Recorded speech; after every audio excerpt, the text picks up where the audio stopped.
ہم supreme court کے ایک لینڈ مارک فیصلے کی بات کرتے ہیں جو کہ عدم پیروی کیس کے حوالے سے ہے۔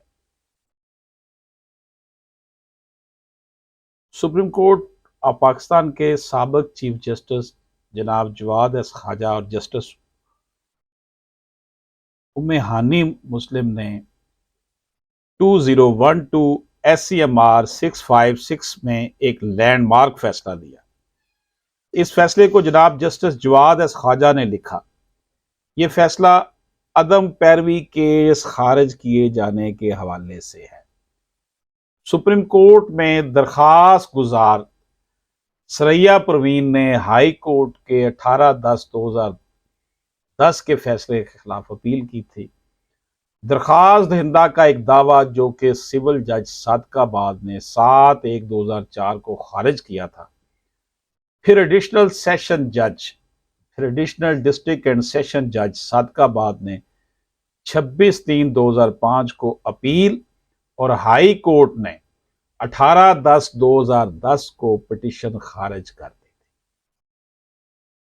ناظرین کرام، اس کیس کی ہسٹری اتار چڑھاؤ سے بھرپور ہے، اس لیے ضروری ہے کہ اس کیس کے حوالے سے کچھ تفصیلات آپ کی خدمت میں پیش کروں۔ ناظرین کرام، اس پٹیشن کی بطور اپیل سپریم کورٹ کے حوالے سے جو معروضات ہیں وہ آپ کی خدمت میں پیش کر رہا ہوں۔ فریقین کے درمیان مقدمہ تھا ایک 7 کنال اور 8 مرلے کے معاملے کا، جو کہ کھاتہ نمبر 22/18 اور جمع بندی 1978-1979 کے مطابق چک نمبر 10 NP تحصیل صادق آباد میں واقع تھا۔ یہ جو زمین تھی، رسپونڈنٹس کے مطابق پٹیشنر مدعیہ نے ایک پاور آف اٹارنی جو کہ رجسٹرڈ تھا محمد عبداللہ کے حق میں دیا، جو کہ رسپونڈنٹ نمبر 6 ہے۔ اس پاور آف اٹارنی کی بدولت محمد عبداللہ نے 15/4/1982 کو ایک معاہدہ بیع محمد حنیف کے حق میں کر دیا۔ محمد حنیف رسپونڈنٹ نمبر 1 کا خامند اور رسپونڈنٹ نمبر 2 سے 5 تک کا باپ تھا۔ ناظرین کرام، یہ اس پراپرٹی کا کیس 11/12/1982 کو درخواست گزار یعنی مدعیہ نے ایک دعویٰ سول جج صادق آباد کی عدالت میں کیا کہ 15/4/1982 کو تیار ہونے والی سیل ڈیڈ منسوخ کی جائے۔ اس کا جو سٹانس تھا، اس کا کیس یہ تھا کہ محمد عبداللہ کے حق میں جو پاور آف اٹارنی تھا وہ جعلی تھا، اس لیے سیل ڈیڈ کو منسوخ کیا جائے۔ محمد حنیف نے اس دعوے کی مخالفت کی۔ 24/2/1987 کو پٹیشنر مدعیہ نے اپنے وکیل کو پیش کیا، جبکہ مدعا علیہ جو تھا وہ ان پرسن آیا، اس نے کوئی وکیل پیش نہیں کیا۔ انہوں نے عدالت سے درخواست کی کہ وہ اس کو پنچایت کے ذریعے حل کرنا چاہتے ہیں۔ فریقین نے اپنے اپنے مصالحت کار مقرر کر دیے اور یوں سرپنچ بھی مقرر کر دیا گیا۔ ان تینوں نے کیس کا فیصلہ مسالتی فیصلہ کرنا تھا۔ ان تینوں مسالت کاروں نے اپنا فیصلہ 15/3/1988 کو سنا دیا۔ 30/5/1989 89 جسے کہتے ہیں کو تمام فریقین کی رضامندی سے کیے گئے فیصلے کو کینسل کر دیا، مسالت کاروں کے پاس دوبارہ جو فیصلہ کرنے کے لیے بھیج دیا۔ بعض پنچایت کے سرپنچ مولانا عبدالغفور اور مسالت کار سید خالد شہزاد جو کہ مدعیہ کا نمائندہ تھا نے اپنے نام پنچایت سے واپس لے لیے۔ ایک درخواست سرپنچ عدالت میں سرپنچ مقرر کرنے کے لیے دی گئی تاکہ پنچایتی عمل ہو سکے۔ اس درخواست کو 18/7/1990 کو خارج کر دیا گیا اور عدالت نے اس کیس کی پروسیڈنگ خود کرنے کا فیصلہ کیا اور کیس کو مدعیہ کی شکایت ریکارڈ کرنے کے لیے فکس کر دیا۔ اس فیصلے سے خود کو متاثر سمجھتے ہوئے محمد حنیف مرحوم نے جو مدعا علیہ ہے تھا، بلکہ اب کہاں زندہ رہا، فیصلے اتنے دیر سے ہوتے ہیں، بندے مر جاتے ہیں، نسلیں مر جاتی ہیں، نے ایک اپیل دائر کر دی۔ اس اپیل کو 20/5/1996 کو منظور کر لیا گیا۔ یہاں پر پٹیشنر جو کہ اس کیس کی مدعیہ ہیں کا ایک طویل جو سفر ہے وہ شروع ہوتا ہے۔ ایڈیشنل ڈسٹرکٹ جج نے اپیل منظور کرتے ہوئے کیس ریمانڈ کر دیا اور یہ فیصلہ کر دیا کہ سیکشن 8 آربیٹریشن ایکٹ کے تحت اس کیس کو دیکھا جائے۔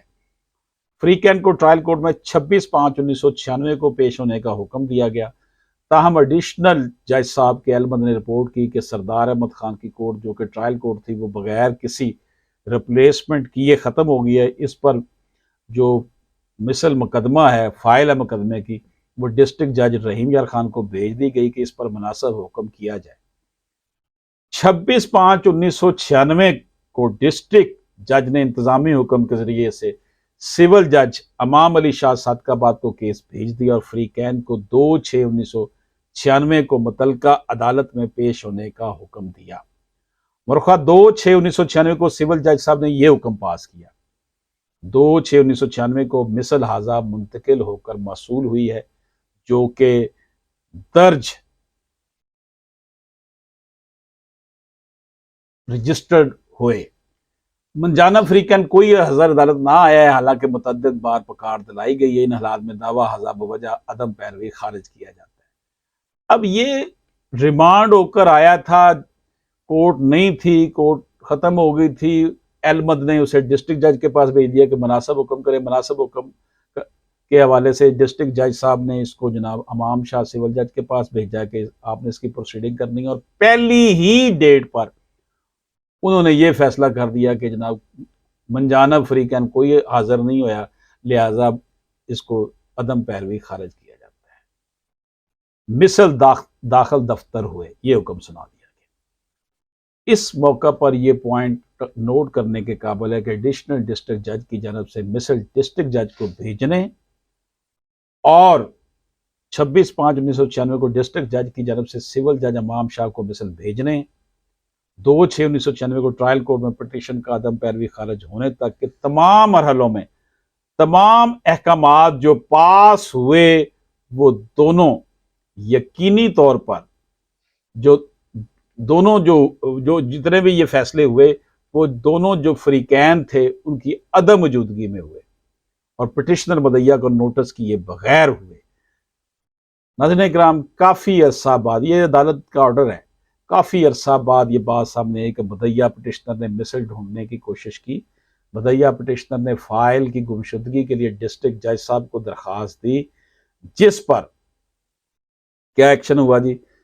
3/1/2001 کو ایک انکوائری ہوئی جس میں پتہ چلا کہ مثل ڈی سی آفس رحیم یار خان کے محافظ خانے میں انہوں نے داخل دفتر کر کے محافظ خانے میں جمع کروا دی ہوئی تھی۔ بعد ازاں مدعیہ پٹیشنر نے ایک درخواست اپنے دعوے کی بحالی کے لیے دی، جو کہ ٹرائل کورٹ نے 17/1/2004 کو شارٹ آرڈر کے ذریعے سے خارج کر دی کہ لمیٹیشن کے شیڈیول کے تحت یہ زائد المیعاد ہے۔ 26/3/2005 کو ایڈیشنل جج صادقآباد نے ٹرائل کورٹ کے فیصلے کی توثیق کرتے ہوئے فیصلے کو برقرار رکھا۔ بعد ازاں ریٹ پٹیشن نمبر 2918/2010 پہ لاہور ہائی کورٹ نے درخواست کو خارج کر دیا۔ تینوں عدالتوں نے یہ فیصلہ دیا کہ لمیٹیشن کے آرٹیکل 163 کے تحت درخواست گزار کو دعویٰ خارج ہونے کے 30 دن کے اندر یا دعویٰ کے خراج کے علم ہونے کے 30 دن کے اندر عدالت میں آنا چاہیے تھا۔ مدعیہ پٹیشنر کی جانب سے وصول شدہ تصدیق شدہ کاپیوں سے پتہ چلتا ہے کہ درخواست کے دائر کرنے سے 8 ماہ یا 1 سال پہلے مدعیہ کو کیس کے اخراج کا پتہ چلا تھا۔ یہ درخواست زائد المیعاد تھی۔ یہ شواہد ریکارڈ سے حاصل کیے گئے۔ اس پر مدعا لین کو کوئی اعتراض نہ ہے۔ کونسل پٹیشنر نے بارہا اس پر اعتراض کیا جو آرڈر ٹرائل کورٹ اور ڈسٹرکٹ کورٹ نے پاس کیے تھے۔ سب سے پہلے کونسل نے 2/6/1996 کے متعلق کہا کہ یہ آرڈر پٹیشنر کو بغیر نوٹس دیے کیا گیا اور کیس خارج ہوا، درست نہ ہے۔ دوسری بات یہ کہ 2/6/1996 کو بھی تاریخ سنائی نہ تھی، نوٹس ایشو کرنے کے بعد ہی فیصلہ، یعنی کہ وہ تو بھی کیس جج صاحب کے پاس آیا تھا ریمانڈ ہو کر، وہ تاریخ سنائی نہیں تھی، وہ تو نوٹس جاری ہونے تھے کہ آپ کا کیس ہمارے پاس آ گیا، یعنی نوٹس جاری کرنے کے والے دن کو آنریبل سول جج صاحب نے جو ہے نا اس کو عدم پیروی خارج کر دیا۔ اور دیکھ لیں کتنا عرصہ پھر گزرا اس کیس کو فیصلہ ہوتے ہوئے، 15-20 سال کے لیے اس سول جج صاحب کی غلطی سے کہاں تک معاملہ گیا؟ یہ کہ یہ آرڈر پٹیشنر کو بغیر نوٹس دیے کیا گیا اور کیس خارج ہوا، درست نہ ہے۔ دوسری بات یہ کہ 2/6/1996 کو بھی تاریخ سنائی نہ تھی، نوٹس ایشو کرنے کے بعد ہی فیصلہ سنایا جا سکتا تھا۔ پٹیشنر کے کونسل کے دلائل میرٹ پر اترتے ہیں۔ پٹیشنر کے کونسل نے محمد قاسم بنام دین محمد 1995 SMER 218 کا ریفرنس دیا، جس میں جو اس کا قانونی نقطہ ہے وہ یہ سپورٹ کرتا ہے اس کو جناب، کہ پٹیشنر کو بغیر نوٹس کیے فیصلہ نہ ہو سکتا تھا، جبکہ کیس کو امام شاہ کی عدالت میں ایک انتظامی حکم کے ذریعے بھیجا جا چکا تھا۔ یہ تمام حقائق اوپر بیان کردہ نکات کی تصدیق کرتے ہیں۔ ایڈیشنل ڈسٹرکٹ جج نے ٹرائل کورٹ کو حکم دیا تھا کہ وہ آربیٹریشن ایکٹ کے سیکشن 8 کے تحت اس کیس کا فیصلہ کرے۔ ٹرائل کورٹ کا یہ فرض تھا کہ وہ 20/5/1996 کو فریقین کو نوٹس کرتی۔ اس نے کہا جی آج تو کوئی آیا ہی نہیں ہے، پہلے دن ہی فائل آئی ہے، نال ہی فرق کرتا تھا کہ جان چھٹے، نہ کیس رہے گا، نہ سننا پڑے گا، نہ محنت کرنی پڑے گی۔ پٹیشنر کے کونسل نے مزید دلائل دیتے ہوئے کہا کہ اس کے ساتھ امتیازی سلوک نہیں کیا جا سکتا کہ اسے آربیٹریشن کے عمل سے باہر کر دیا جائے۔ ایسا صرف ٹرائل کورٹ کی وجہ سے ہوا، جبکہ ٹرائل کورٹ پر لازم تھا کہ وہ فریقین کو سننے کے لیے 2/6/1996 کو نوٹس کرتی۔